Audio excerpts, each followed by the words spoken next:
Odegaard. Ravel. Ambitious, but brilliant! I don't believe it! I swear I do not believe it! And they are back on terms!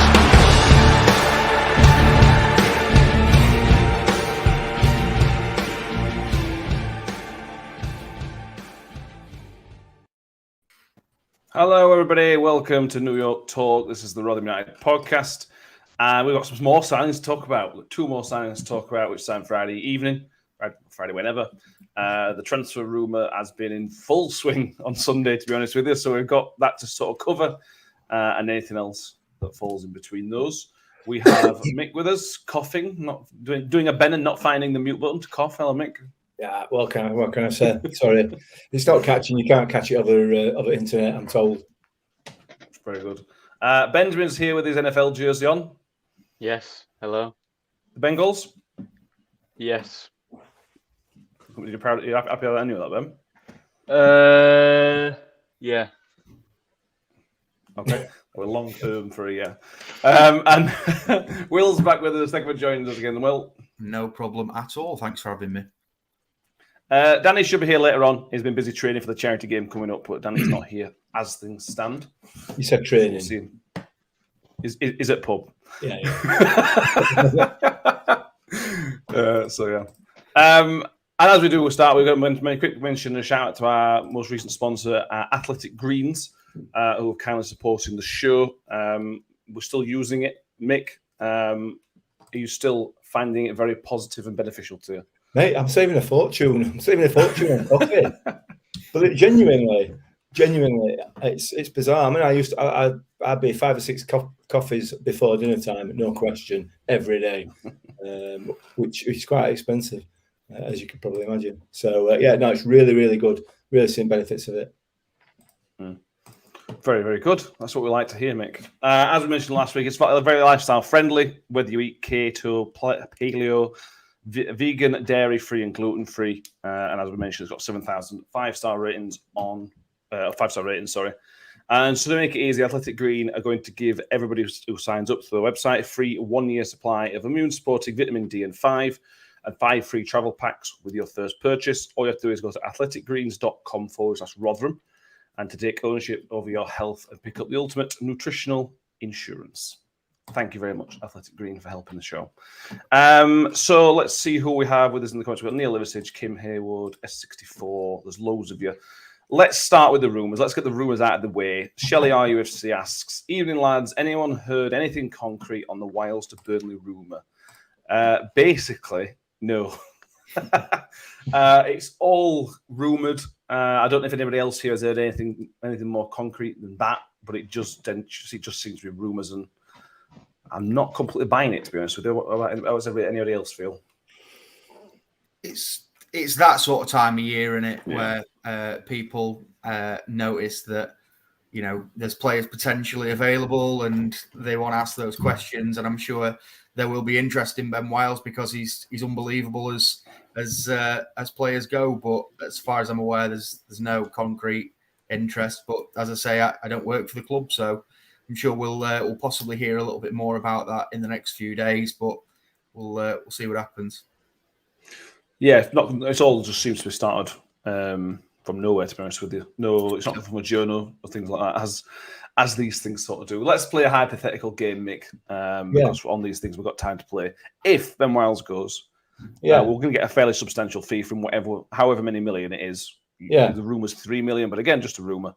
How would you feel about that deal if it was true?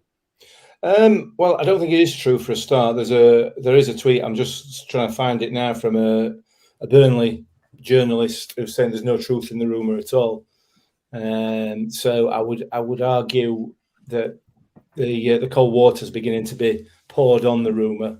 I hope it is, personally, because I'd like him to stay with us. However, he's a player that, you know, in this sort of cutthroat world of football, that we can sell on to benefit us as a club. And to be fair to Ben, he deserves to play at a higher level than we're able to offer him at the moment. There's no question about that. So, you know, if somebody comes in with the right money, then absolutely he would be for sale for me. But the right money's got to be well up there. You know, we talked a couple of podcasts ago about Chio, which again I'm sure we'll come on to. You know, sort of valuing him at 3-4 million. For me, and it's controversial, I know, he's as good as Scott Twine is Ben Wiles, no question in my mind whatsoever. Probably a better footballer all round, in my view, but I'm biased. So if Scott Twine's worth 4 million, then Ben Wiles is worth as much every day of the week for me. I thought it was 5 million, Twine. I think it's 4. Right? My understanding was it was 4, but hey, who knows? Yeah. It would seem a strange move to me for Burnley. They're both brilliant players, but it's a bit of a risk for a club like Burnley. I know they've probably got a bit of cash because of parachute payments, but to bring in 2 League One players from last season, potentially a bit of a risk. I similar link with somebody from Oxford as well. Potentially a risk, but then it might be, if they do bring them in, that could be an absolute genius signing. I don't know. Russ Vernon. Matt, it's Burnley, right? It's Burnley, the team who sacked the manager that kept them in the Premier League so long and then went down. That's the kind of club that you're looking at. So don't.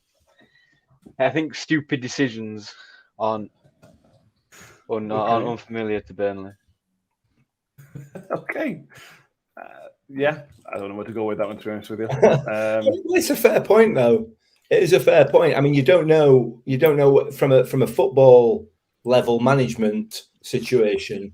We don't know where Burnley sit at the moment. You know, from a above board level kind of area, we know clearly where they sit. They want to see themselves back in Premier League.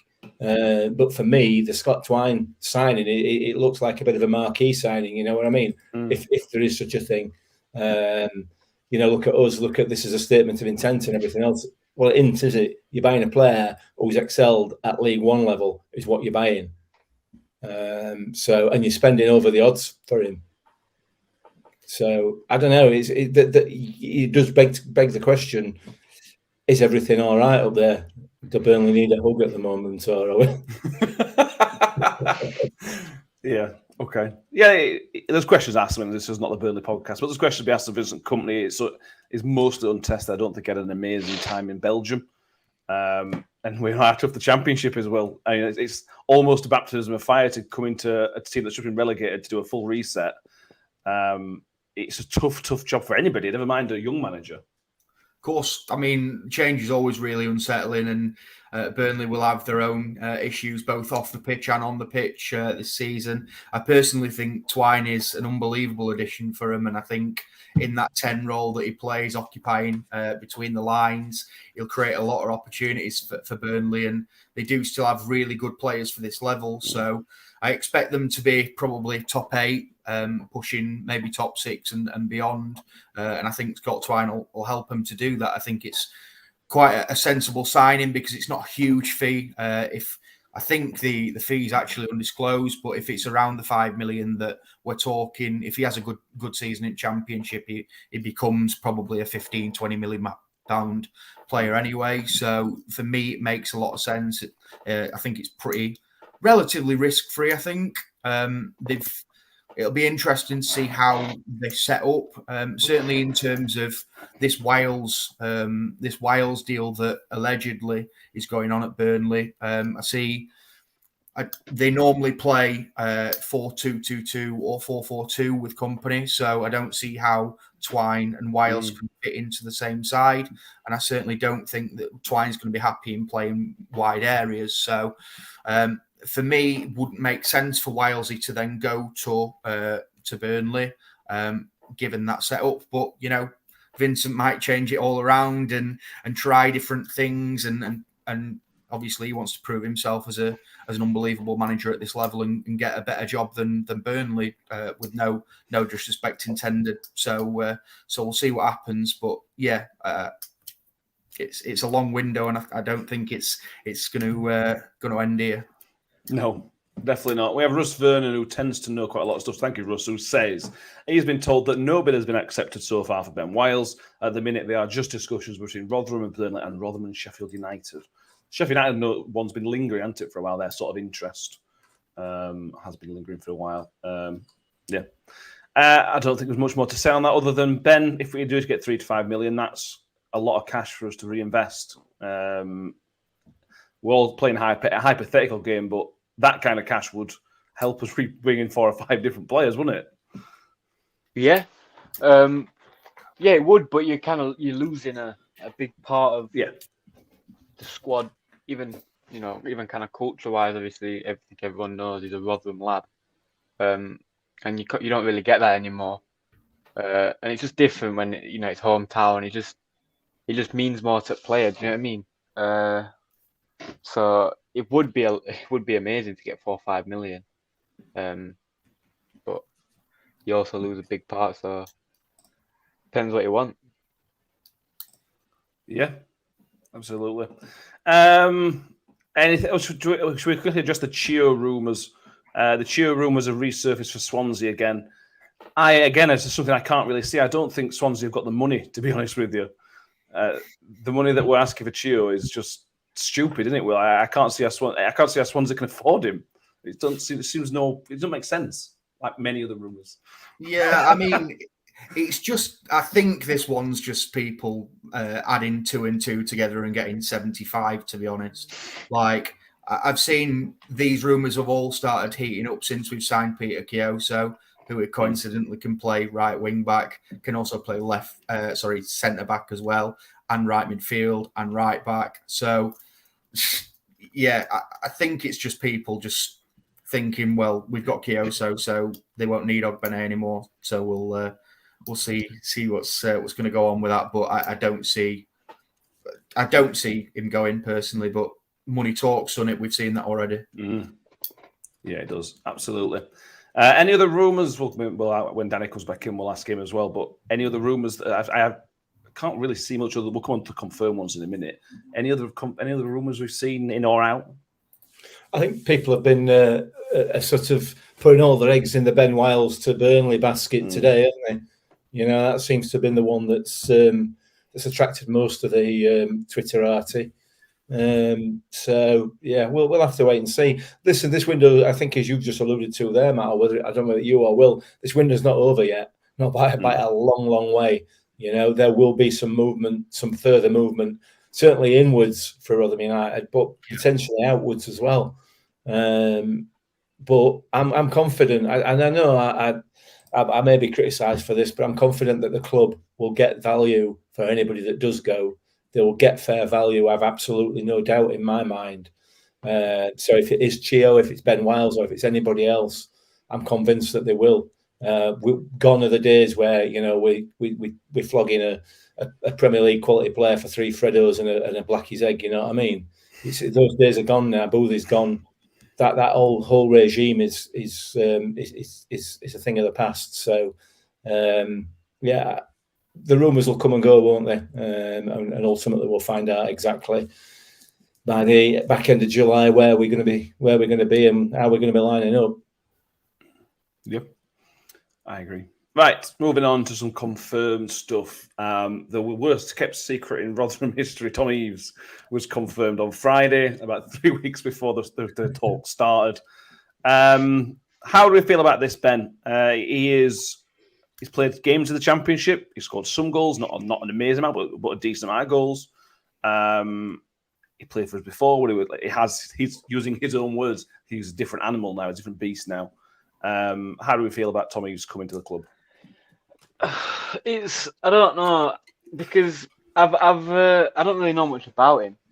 Obviously played against us, played for us. I've seen his highlights. And it's interesting because there's some goals that just look like lucky goals. They don't look like good goals. They don't look like skill goals.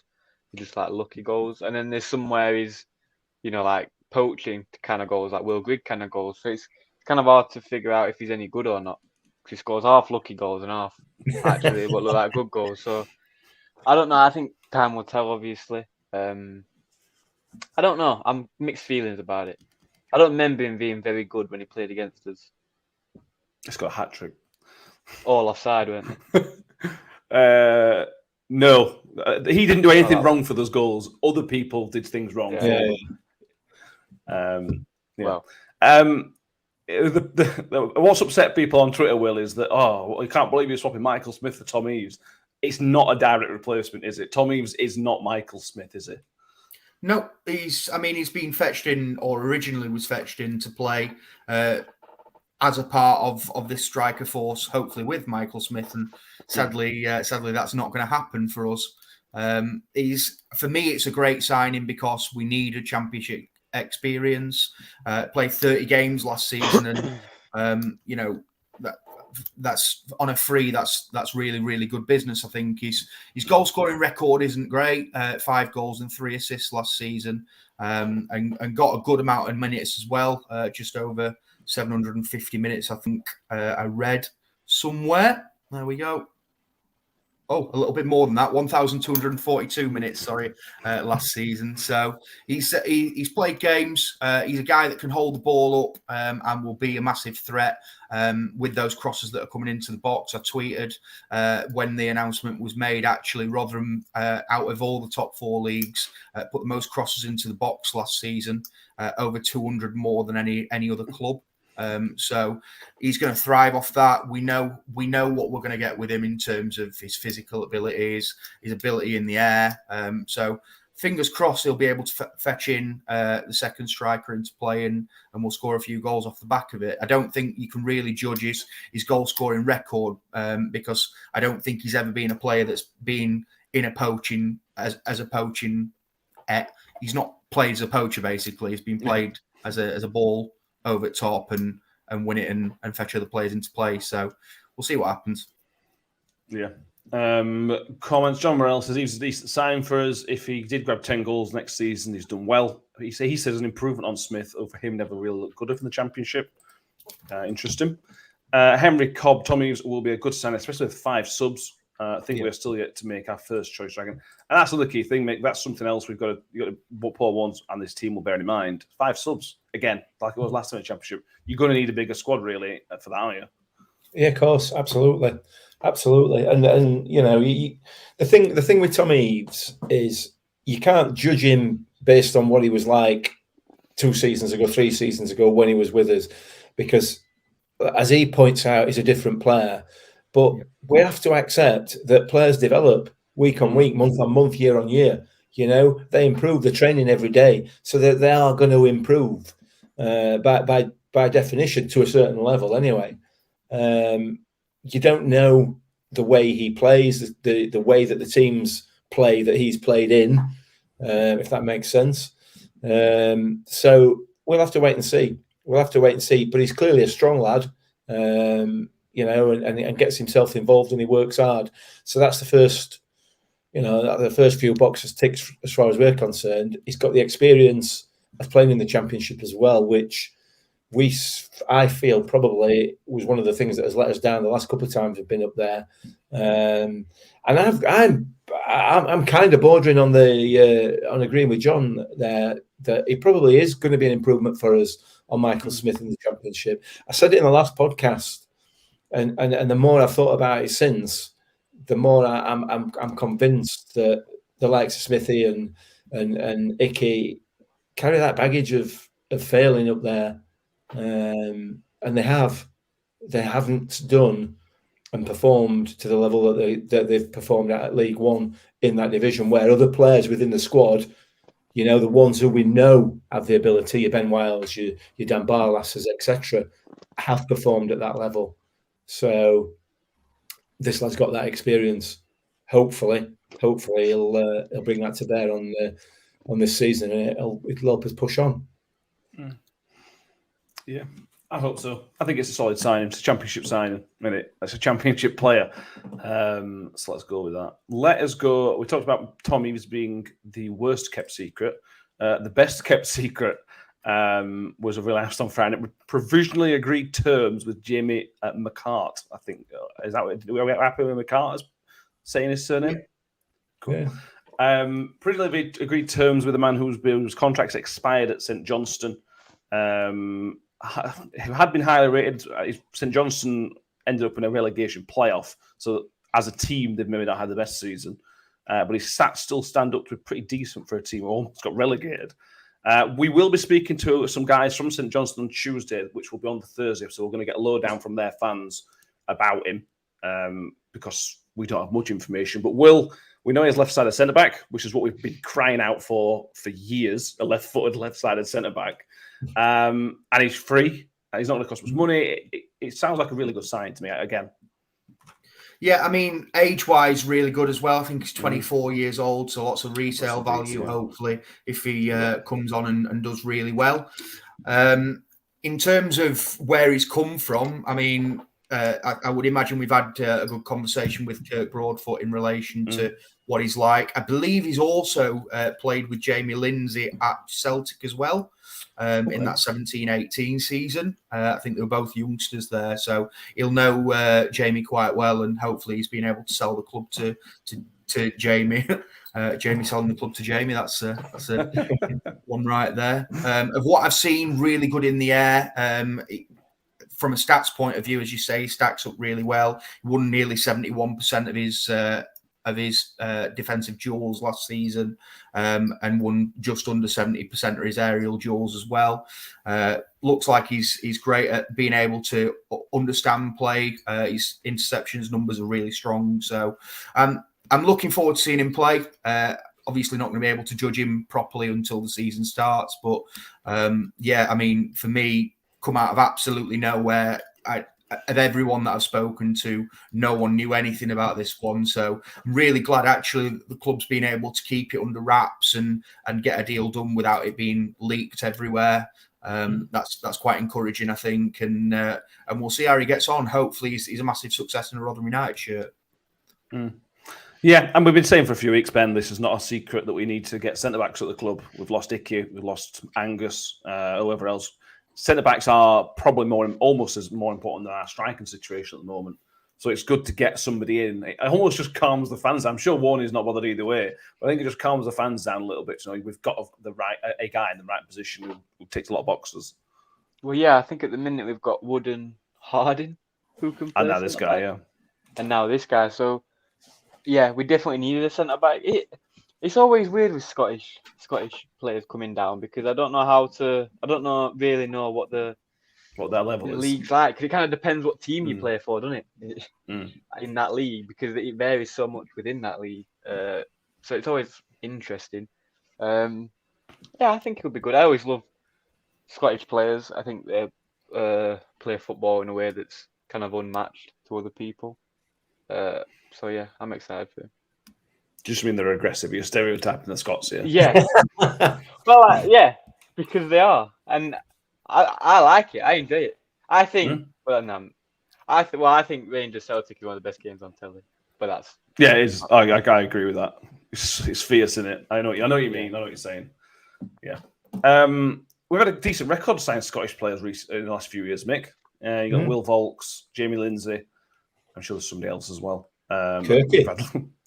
He didn't come from Scotland, did he? I know he's Scottish, but he didn't sign for Scotland. Yeah, I mean, he fits that bill nevertheless, doesn't he? You know, Martin McIntosh is another one, obviously, going back. So, yeah, I mean, the only worry about it, obviously, is it's a kind of a worry and it's not a worry. You know, he's on provisional. It's a provisional thing. So, obviously, them from Swillsborough might be sniffing around. But his name's not Michael, so we should be all right at the moment. On that basis, hopefully we can get him signed before they move back from M to J and start. Did they try and sign you, mate?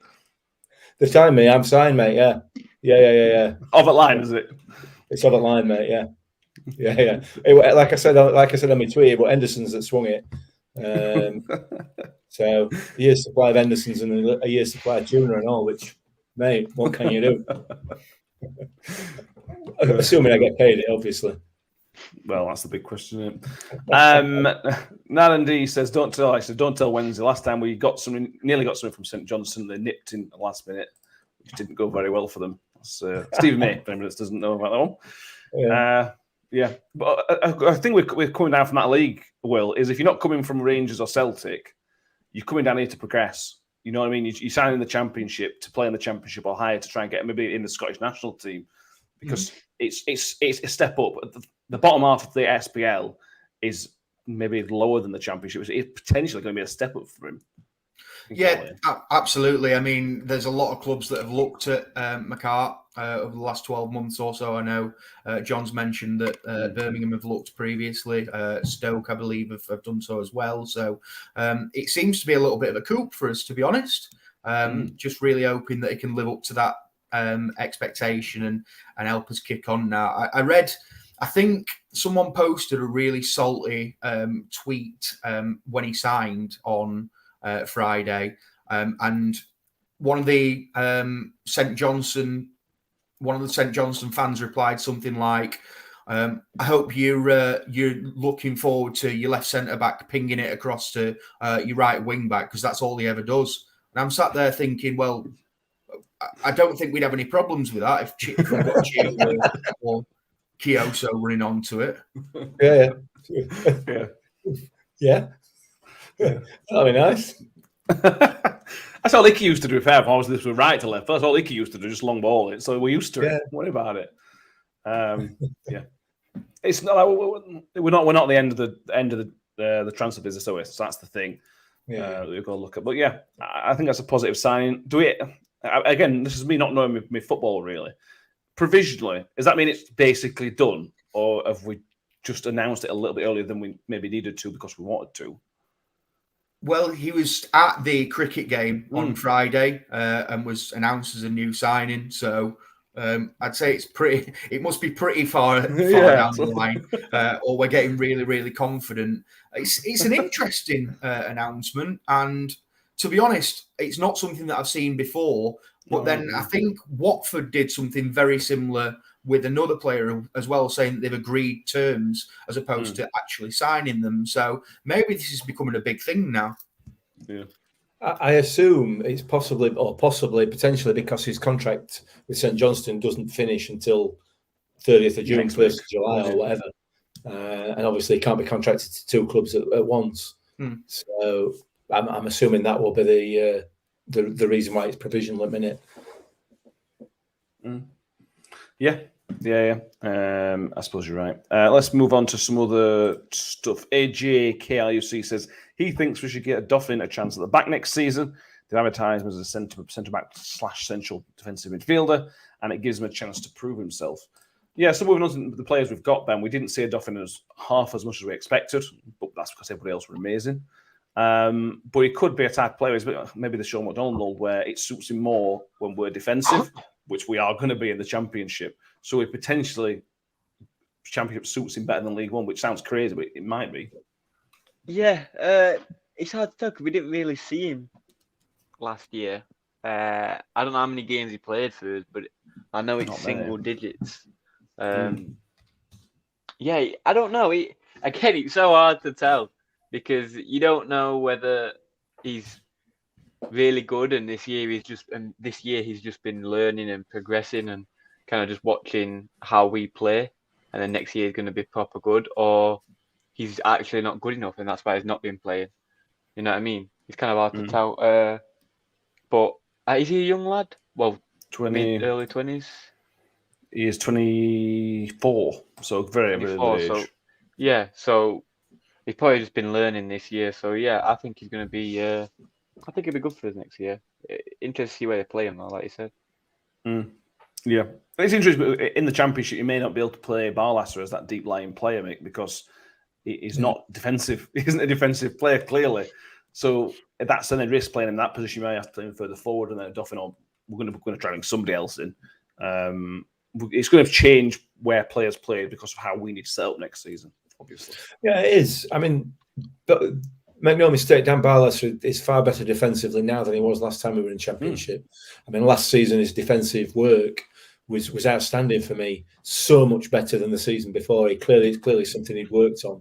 He was far more aggressive in the tackle, and I would venture to suggest he could probably play that holding midfield role in the Championship now because of the way that he's progressed over the last season.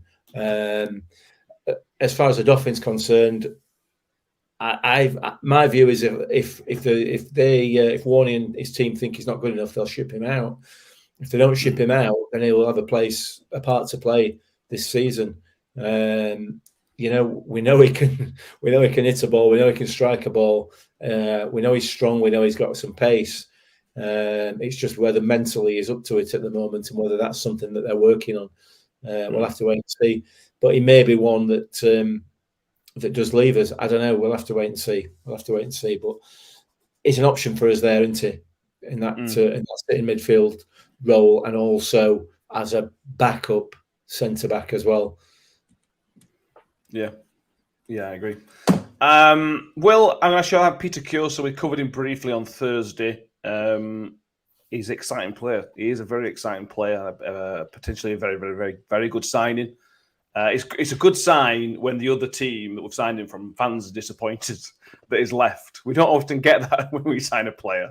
What are your thoughts on it? You obviously went on Thursday. What are your thoughts on Kyoso coming in? Yeah, I mean, I think it's an unbelievable addition, to be honest. I'm a little bit shocked that Luton have let him go. But he had a really good season last season. MK, we saw firsthand how aggressive he was going forward. He's got great athleticism and will cause a lot of problems to defences this season. What I liked from his interview was that he was saying that he loved getting forward, but he also loved the art of defending as well, which is a big tick for me. And just looking at where he's played last season, 16 games in Championship when he came back in January because Luton had a few issues with injuries. Played 5 times at centre back and all the other times at right back and right midfield. So and in that wing back area as well. So we've got a really versatile player, I would say. And going back to his interview, he's a player that not only wants to develop as a footballer, but wants to develop as a human being as well. So seems to be a really good cultural fit for the club. And I think an unbelievable addition. We've got a Championship player in our hands, and for the fee that's been purported around 150 grand, I don't think you can sniff at that, to be honest. No, I don't think you can at all. Definitely not. We have Nadine D who says, what's happening with the Lincoln lad? That's Cohen Bramall. All but signed. I think he was one of those we were expecting to sign, to confirm on Friday. Didn't go through. I've not heard of any hiccups. But that remains to be seen. You know what football's like. Somebody could offer $3 grand a week extra, and who knows? Any news on Reg coming back? Again, gone pretty quiet on that one. But Ben, if things were like Reg, if Reg comes, it's going to be a loan, which means it's going to be very, very late on. Or Huddersfield may think he's ready. Huddersfield may think, right, it's done well in League One. Let's give him a shot. Yeah. I mean, there's not much more you can say to that. What was the question? So I've been daydreaming. I was daydreaming. Sorry. What was the question? Do I think Reg will come back? Sometimes, mate. Just I said sometimes. Most of the time, I don't know why I bother. I think if Huddersfield haven't got him in their plans, I don't see why he wouldn't want to come back. Obviously, it's close, so he's not having to, move. It's not other end of the country. I'm guessing he enjoyed his time here last year. Obviously, a promotion and a EFL trophy is not too bad. So, yeah. It's a fair return on a season-long loan, that, isn't it? You know what I mean? Yeah, it is. Winning at Wembley and getting promoted. Yeah, we're all right. Yeah, all right. He might want to do it again. You know what I mean? Some people might. You know what I mean? We've got a message from Tobias Johansson. Says, hello, Mick, my Mick. Hope well. Nice to see the lucky shirt behind Mick. That's not the lucky shirt, though, is it? That's just one of the shirts. Anyway, he says he'll see us soon. Yeah, we'll get Tobias and his family on a podcast soon, which will be hilarious, I guarantee you. Let's go with another comment. S64 Miller says, who do we think will step in as captain when Woody isn't playing? Icky was vice-captain, has now gone down the road. She feels like Barlasser will be a good shout for that one. It's tough, Mick, because the squad's not ready yet. We're not complete. We could bring in another centre-back that could be a born captain or midfielder and things like that. it's difficult to say at the minute. Based on who we have at the minute, let's just play the hypothetical, because I love a good hypothetical.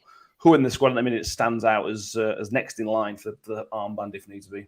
Well, obviously Woody's going to remain as club captain and will be captain on the field as and when he plays. It's difficult to look past Dan Barlasser, isn't it? The question is, does he have those leadership qualities within the changing room and on the field required for that role? I don't know. It doesn't strike me as being as vocal as some players. So it's a difficult one. But somebody's mentioned in the comments there, Ollie Rathbone potentially. But again, Ollie's a grafter, but is he a leader? I don't know.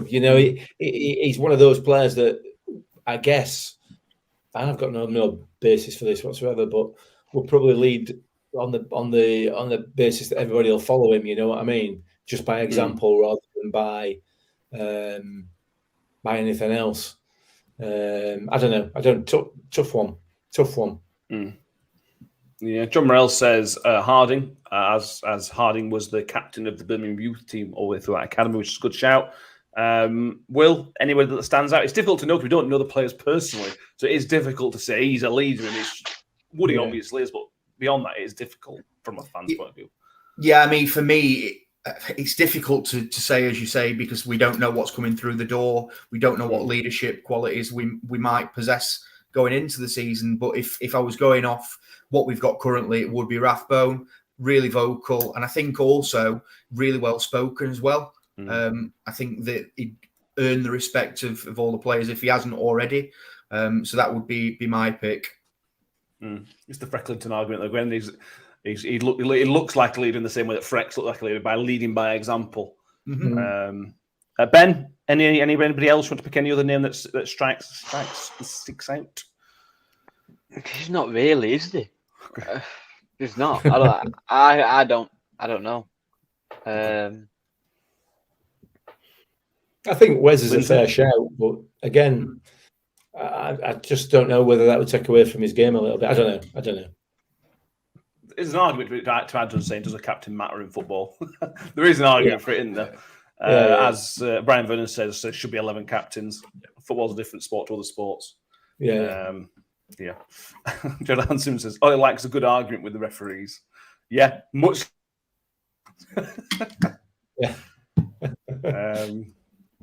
Will Roebuck, I know there's Hugo release, but can a keeper be captain? He says Victor being a good one.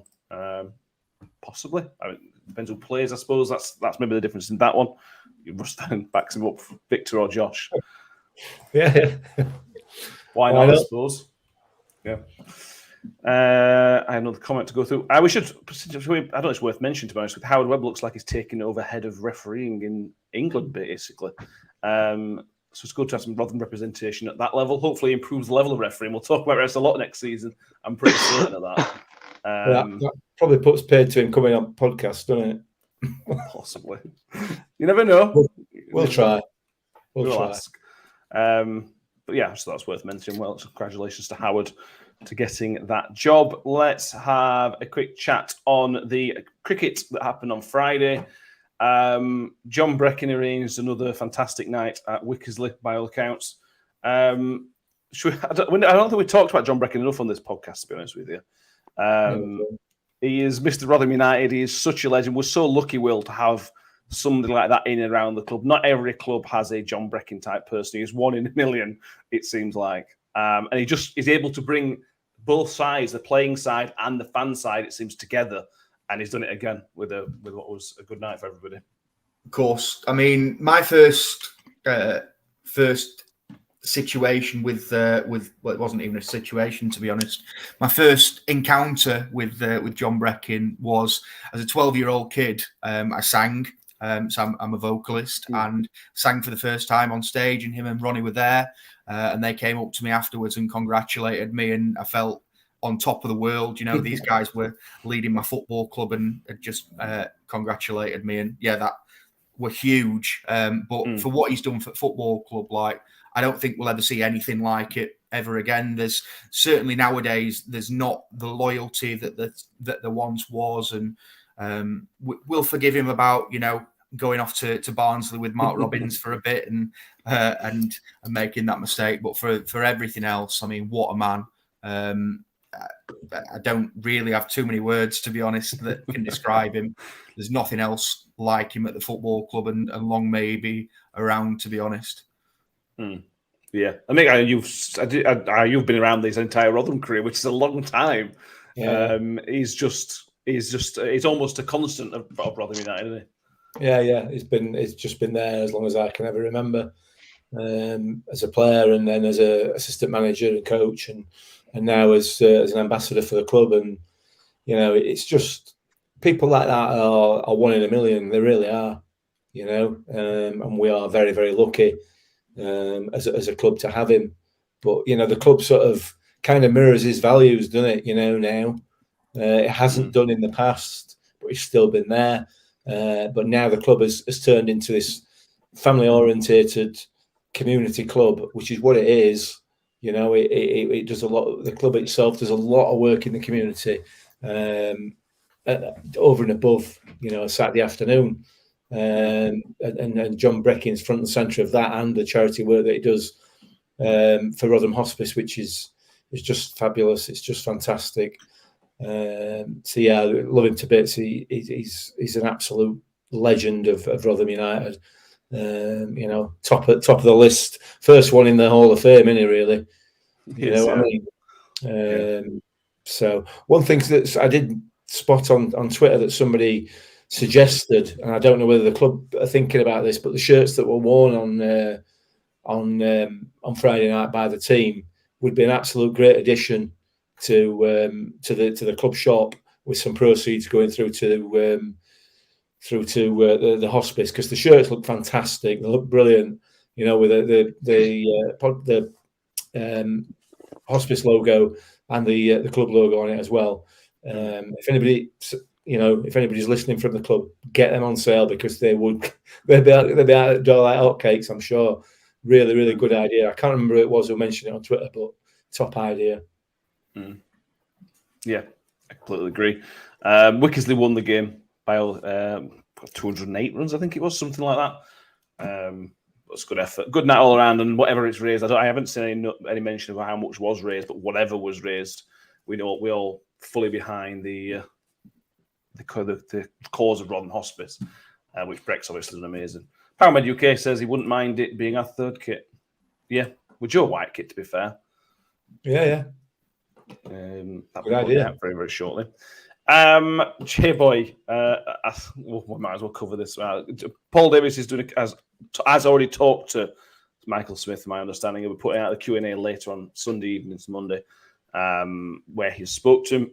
I don't know if this is something we can ask, but if you were to be able to ask Smith a question, what would it be? Ben? Keep it nice, keep it pleasant, keep it civil. Can you come back to me? That's caught me off guard. You can't do that. That's a good question. You can't. You've got to give me some. Well, thank you, J-Boy. It's a good question. That's a good question. Will, is there anything you want to ask, or is it literally time to move on? I'm sort of at the move on point, to be honest. But I guess my only question really would be, was it your decision to remove your socials, or was it a decision elsewhere? That would be my only question. I have no real interest in the transfer anymore, to be honest. The transfer's done. I just want to know why he decided to do that. Yeah, I completely agree with that. Mick, you're a bit nonplussed compared to everybody else, so there's not much you'd ask him. I'd be interested to know about the social media stuff, and I've got my suspicions as to why he's done it, and I don't think it's anything Rotherham United related. I suspect it's probably more likely to be Rotherham United supporters, in inverted commas, related. I'm really interested to see the Q&A and see what he's got to say. I genuinely, hand on heart, don't believe that he's left this club and thought, Sodom, stuff him, I don't want anything to do with him anymore. I genuinely don't believe that that's the case. I don't know. I'm really disappointed by the reaction of some of our supporters. I really am, and that's just my view. And people are entitled to react the way that they want to react. But I'm disappointed. This is not how you treat people. Whether they do, just because they do something you don't like, does not give you the right to pull them to pieces and try and basically, sort of verbally assassinate them. It's just not acceptable. I don't like the fact that he's gone there. I don't. However, everybody's set of circumstances are different. yeah. So just leave the lad alone. Move on. Move on. Okay. Yeah. Not everybody takes mixed line of thingy, but I don't know. It's their own, isn't it? Yeah. It's a personal view, isn't it? And I fully accept that. But when it comes down to personally insulting people and personally just ripping people apart, that's out of order. Don't care who it is. Yeah, we said in the last podcast, didn't we, that just be mindful of what you say. You're allowed to be upset, you're allowed to be angry about what happened, but keep it civil. You know what I mean? Jamie, with a very, very good point. 1 month later, Jamie will verbally assassinate a referee. Yeah, Jamie, you're absolutely right. I can't deny it. I'm two-faced. I've just been found out there, haven't I? It's a good point. It's a good point. I try not to verbally, personally attack him. It's just professionally, I'm happy to attack him. And professionally, I've no problem with anybody. All of us, we all have a pop at a player for being useless this or useless at that, or having a bad get, whatever. But it's the personal attacks that I struggle with the exception of Gavin Ward, because obviously he deserves it. Poor Gavin Ward. Oh, Gavin, I'm sorry.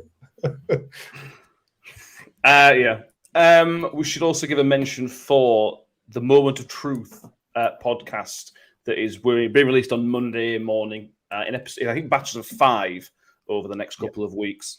From my understanding, they're doing it in sort of episodes. So I think the first episode is Rotherham later, then Oxford, then so I think it's sort of split like that.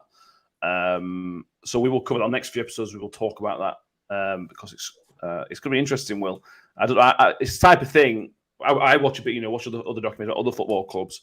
This is my football club. I want to know how it works. I almost don't want to see how much he cares to Warney, because I know how much it hurts him. Sort of hurts me to see him hurt, because how much we love and respect him. But it's a must listen for any Rotherham United fan, clearly. Yeah, so I listened to the Rob Staten interview with Simon Clancy, the guy who's created the podcast. I think that's out now on BBC Sounds, and you can have a good listen to that. And I know they've done something on BBC 5 Live as well. It sounds like it's going to be not completely unfiltered, but as unfiltered as it possibly can be. And there's a point where he mentions in the interview that Warney said something along the lines of, "I'm just glad that I didn't let the town down today." So when we win, there's no real ecstatic joy that we've won a game of football. It's more relief, which actually I think is pretty sad. Obviously, we feel the joy, and it's sad that as our football manager, he's unable to do that. So I think it's going to be a really good insight into how to live as a football manager. We all think we know all the answers, and he's the guy that has to give them on a week-to-week basis. So I'm fascinated. Both him and Carl Robinson will be great value, I would imagine. Yeah. Ben, tell me you're going to listen. Yeah, 100%. 100%. I think it's Is there anything that sort of you're looking forward to thinking about? I'm interested to know at this moment what was said, what was done. Is there anything sort of you're thinking of the last couple of months? Bear in mind, it was from, I think, the last 3 months of the season, so end of February onwards. Just not really, just all of it, because I know. Well, obviously, I've seen the preview and the team talks, and the motivation side of it, which I've seen some people quite surprised at, which is surprised me a lot, because it's a football manager. I don't know what you really expect before a game, but yeah, I'm just excited to see all of it. That's it. Just kind of see how he reacts. No offense to Oxford, I'm not going to watch the Oxford one because I don't care. I'm not trying to be disrespectful. It's just at this moment in time, I'm not going to listen to the Oxford one. I don't really know who Carl Robertson is. You don't know who he is? I know he's the Oxford manager, but I've been told that he doesn't like Rotherham by somebody. So I don't think he does, to be honest. Well, whatever. We'll see about that. Yeah. I don't like Will Robux says he's really looking forward to the halftime at Oxford. Any insights into the Freddie situation would be interesting. I think we'll probably get something. I don't know what. And Power Magic Chris says is really deep insight into the process of recruiting players. It would be interesting to see if we get that. Mick, again, for those who are in love with Warney, and I think we are the type of people that love Warney, I think at times it may be a difficult listen because you're going to go through those pain. We were there. We watched those games, and now we have to look back at how we reacted at the time and then find out how he reacted, how the players reacted, how Richie Barker at Matt Hamshaw. Mm-hmm. I suspect there are going to be times where it's going to be quite a difficult listen as a fan. I think it's going to be difficult on a couple of levels, but that more than anything else is, I think we've all seen, everybody, all the supporters have seen how invested Paul Warne is into this club. We've seen it from the images that we've seen on TV and in person at games. We know how much it means to him. I think you're right. It's going to be a tough listen because we're going to find out exactly how much it means to him, and we're going to find out it probably means more to him than it does to a lot of supporters. And because of the way he's committed to this club over the years, everything that he's put into this club, to see him going through the mill or to hear him going through the mill is going to be really, really difficult. So that's one part of it. The second part of it for me, having listened to the 4-minute trailer, I'm a little bit frightened. I don't know whether I want to listen to the whole lot anyway, because I hate to say this, and I know I'm saying it publicly, but I think I'm going to end up liking Carl Robinson, which is a real worry for me. Yeah. Already, I have to be honest. Just from that 4-minute preview, I'm feeling a bit of empathy for him, and seeing the commitment that he's got, to the job that he does. So I can't tell you how much I'm looking forward to it. I really am looking forward to it. I just hope that they need to start releasing it sort of 9-10 o'clock tomorrow so that they don't interrupt with our podcast, because that won't be acceptable. Yeah. AJK actually says, I want to see the MK Dons dressing room. It feels like it could be carnage. Yeah, well, in the trailer, I think it's clear that it was the Warney's having a go at somebody for not dropping. Pretty sure that's the Portsmouth game. So they're hanging at halftime in the Portsmouth game. Whoever didn't mark Carter Robertson sounds like they got a hell of a mouthful at halftime. Yeah, very interesting. I'm really looking forward to it. Will Roberts says, I hope the podcast opens many people's eyes and makes them think twice about criticising Warney, as we know it will happen next season. Yes, it will. 100%. None of the asked how long has Paul Warne left his contract? I don't know if anybody else. I think it's 2 years left, I think. I suspect, and I don't know this, I don't think it really matters with Paul Warne how long he's got left on his contract. He's not a sort of a career manager who's going to leave us for anybody else. I don't think the length of the contract necessarily matters. His wage obviously does. You earn your wage. Every man's got his price, but I don't think the length of the contract probably matters with him. I could be wrong though. Anybody else want to voice anything on that one? No. Cool. Powerman UK asked, did anybody read the Rob Scott interview? Now, this was with the Daily Mirror, I think. The article itself was not amazing because, factually, it was a bit stupid. I think referred to as us having the lowest budget in League One, which is clearly not right. So parts of it are wrong. But I thought the Rob Scott part was really interesting, Will, and not surprising. It feels like the club have set out their stall. This is what they want to do. They want to sign players with the right agents, things. But it's good that the club are sort of getting our story out there. I quite like that. Of course. I mean, Rob Scott's had a lot of success at clubs that are larger than us, frankly. And it's good that we've got a good recruitment structure in place to be able to go and recruit these amazing players, because frankly, as we say, as we all know, we don't have the massive budget that other clubs have in this league. So you do need to be really prudent with the players that you're fetching in. So the numbers that he's talking about and the amount of people that are going into that recruitment funnel just to get those 4 or 5 players that we need is huge. And our recruitment team is nowhere near big enough. I'll say that quite confidently in comparison to other clubs. So a massive thank you for everything that you do from me, and hopefully we can continue to recruit really, really well.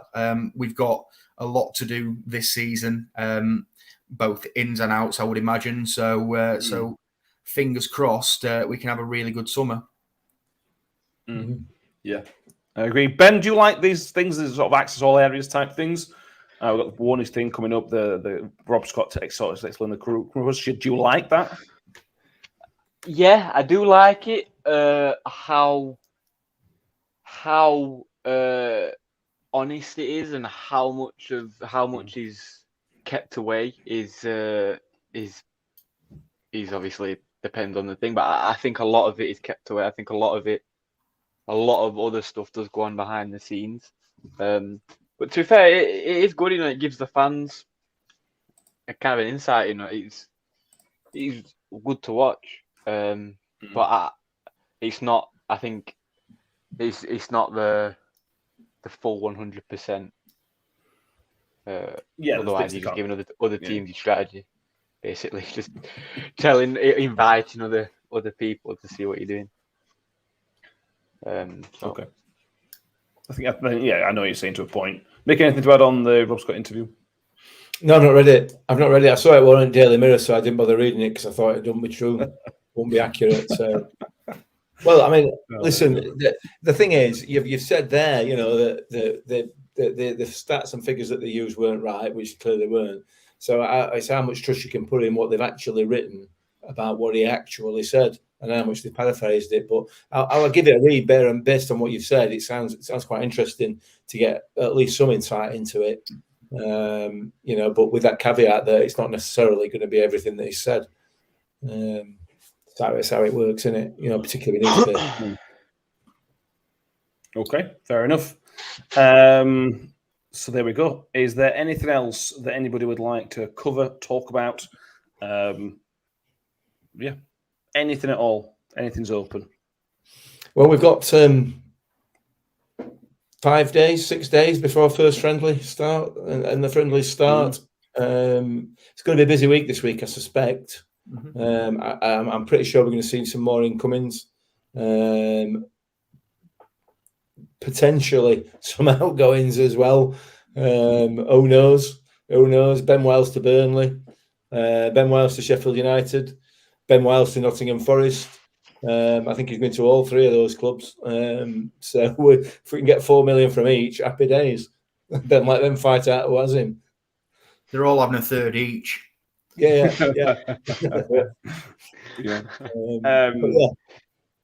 I will just finish on this. Will Robert mentions the Paul Davis article. If anybody's watching this live on YouTube, the Paul Davis article for the Q&A for Michael Smith is out. I'm not going to go through all of it because it's behind a paywall, so you should pay. You've got to pay to read it. What I will say is that the interesting one is the social media one, which I'll briefly cover. Basically, he's decided he's coming off social media and he didn't know how to delete it, essentially. So he's just deleted everything off it. Shared his profile picture of Sheffield Wednesday, and he's just deleted everything from it. That's a lot of rubbish.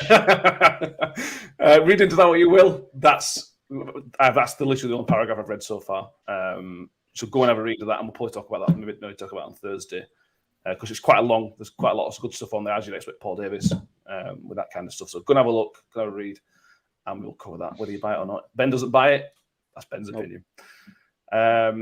So there we go. Let us wrap up. If you haven't already, please subscribe to YouTube. Please subscribe to iTunes if you are going on there. Go on to Spotify, whatever you're doing. 5-star ratings are available, so if you can do that, that would be lovely. We will be back on Thursday. For anyone who watches live, we're going slightly earlier from 7 for reasons that will become clear closer to the time. And then, like Mick says, we're back at football on Friday. Friday night football's back. as we go to Parkgate for the first pre-season friendly before the players then jet off to Croatia. Mick, always a pleasure. Like you say, I'm not just saving your rants up till start of the season. Refs start. Yeah. I feel as though I might need to readdress my intentions in terms of referees for this season. Now I've just give that diatribe about Smithy and people being nice to him or not. So I might have to find a different way of expressing my angst after games. Yeah, you won't. Absolutely No, won't. you're right. No. You won't. Ben, always a pleasure. Try and pay attention for the full episode next time if you can, mate. I will. And Will, it's always a pleasure to have you on the site, mate. You know a lot more than us, so it's always good to have you on. On the next episode, like I said, we're talking to a whole podcast about Tom Eaves, and we're speaking to the St. Johnstone podcast about McCart as well. So those chats will be on the Thursday episode. We'll put them in so we can find out from people who've watched them, as we've said before. There we go. Yeah, thank you all for watching, all that good stuff, and we'll see you all on Thursday. Thank you very much, everybody. Cheers.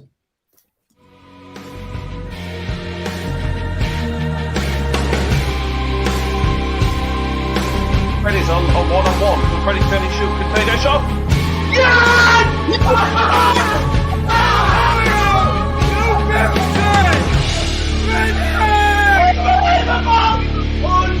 Unbelievable!